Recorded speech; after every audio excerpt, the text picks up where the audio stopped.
2025 లేదా 26లో డిగ్రీ లేదా బీటెక్ చదివారా? సాఫ్ట్‌వేర్ జాబ్ కోసం ఎదురు చూస్తున్నారా? అయితే కోడ్ జ్ఞాన్ 100 డేస్ కోర్సులో చేరండి, జాబ్ సాధించండి.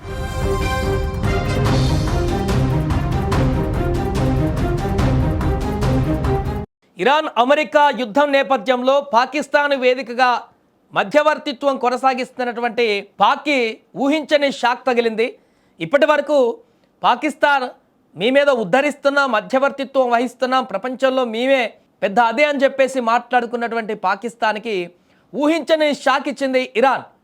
ఎందుకంటే పాకిస్తాన్ని నమ్మేటువంటి పరిస్థితి లేనే లేదు. పూర్తిగా వారు ఏకపక్షంగా ఉన్నారనేటువంటి విషయాన్ని ఇప్పుడు ఇరాన్ ఎంపీ పూర్తిగా ఖండించడం జరిగింది. ఏం జరిగింది అనేటువంటి విషయానికి వస్తే, ప్రాంతీయంగా కొనసాగుతున్నటువంటి కీలక చర్చలలో పాకిస్తాన్ మధ్యవర్తి పాత్ర పైన ఇరాన్ ఇప్పుడు అనుమానాలు వ్యక్తం చేస్తోంది. పాకిస్తాన్ నిష్పాక్షికంగా వ్యవహరించడం లేదని, అమెరికాకు అనుకూలంగా మొగ్గు చూపుతుందని ఇరాన్ చట్టసభ సభ్యుడు ఒకరు సంచలన ఆరోపణలు చేశారు. ఇప్పుడు ఈ పరిణామం దౌత్య వర్గాలలో కలకలం రేపుతోంది. ఎందుకంటే మధ్యవర్తిత్వానికి పాకిస్తాన్ పనికిరాదు, పాకిస్తాన్కి అసలు విధి విధానాలు తెలియదు అనేటువంటి విధంగా ఆయన చేసినటువంటి వ్యాఖ్యలు ఇప్పుడు సంచలనంగా మారాయి. ఇరాన్ జాతీయ భద్రత విదేశాంగ విధాన కమిషన్ అధికార ప్రతినిధి ఎంపీ అయినటువంటి ఇబ్రహీం రెజాయి ఈ వ్యాఖ్యలు చేశారు. పాకిస్తాన్ తమకు మంచి మిత్రదేశం, పొరుగు దేశమే అయినప్పటికీ కూడా మధ్యవర్తిత్వానికి ఇది సరైనటువంటి దేశం కాదని ఆయన ఎక్స్ వేదికగా అభిప్రాయపడ్డారు. మధ్యవర్తి అనేవారు నిష్పక్షపాతంగా ఉండాలి, కానీ పాకిస్తాన్ ఎప్పుడు కూడా ఒకవైపు మొగ్గు చూపుతుంది, అమెరికాను విమర్శించడానికి ఇస్లామాబాద్ వెనకాడుతుంది అని ఆయన పేర్కొన్నారు.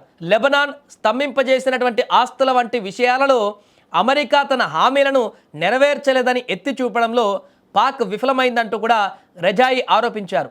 ఈ వ్యాఖ్యలు వెలువడినటువంటి సమయంలో ఇరాన్ దౌత్యవేత్త అబ్బాస్ అరాగ్చి చర్చలను కొనసాగించేందుకు తీవ్రంగా ప్రయత్నిస్తున్నారు. ఆయన గత 3 రోజుల్లో 2 సార్లు ఇస్లామాబాద్ను సందర్శించి పాకిస్తాన్ ఆర్మీ చీఫ్ అసీం మునీర్తో సమావేశమయ్యారు.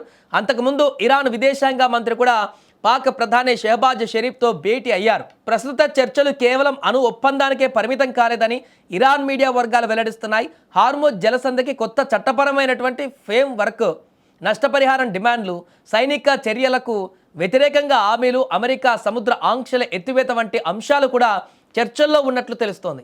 ఇస్లామాబాద్ పర్యటన తర్వాత అరాగ్జీ మాస్కో వెళ్లనున్నారు. మరోవైపు ఇరాన్తో దౌత్య ప్రయత్నాలను నెమ్మదించడంతో అమెరికా అధ్యక్షుడు డొనాల్డ్ ట్రంప్ స్పందించారు. చర్చలు కావాలనుకుంటే ఇరానే తమకు నేరుగా సంప్రదించవచ్చని కూడా ఆయన అన్నారు. వారికి మాతో మాట్లాడాలని ఉంటే వారే మా వద్దకు రావచ్చు, లేదా మాకు ఫోన్ చేయవచ్చు, మా వద్ద సురక్షితమైన టెలిఫోన్ లైన్లు ఉన్నాయంటూ కూడా ఆయన వ్యాఖ్యానించారు ట్రంప్. పాకిస్తాన్లో జరగాల్సిన చర్చల రౌండ్ను వాషింగ్టన్ రద్దు చేసుకున్న నేపథ్యంలో ట్రంప్ ఈ వ్యాఖ్యలు చేయడం గమనార్హంగా మారింది. ఏదేమైనా కూడా గత కొన్ని రోజుల నుంచి పాకిస్తాన్ ఇస్లామాబాద్ వేదికగా జరుగుతున్నటువంటి మధ్యవర్తిత్వ చర్చలు అనేటివి ఇది పూర్తిగా ఒక అసంకల్పితమైనటువంటి చర్చలుగానే కనిపిస్తున్నాయి. ఎందుకంటే ఇరాన్ ఎంపీ చేసినటువంటి వ్యాఖ్యలు చూస్తుంటే ఇది పూర్తి స్థాయిలో కూడా క్లియర్గా ఎండింగ్కి వచ్చేటువంటి పాయింట్ లాగా కనిపించట్లేదు. ఎందుకంటే అసలు వాళ్ళు ఎంచుకున్నటువంటి ఆ పాయింటే రాంగ్ పాయింట్, ఆ దేశమే పనికిరాని దేశం అన్నటువంటి విధంగా, అంటే మధ్యవర్తిత్వానికి పనికిరానటువంటి దేశంగా ఆయన ప్రకటించడము ఇప్పుడు సంచలనంగా మారింది.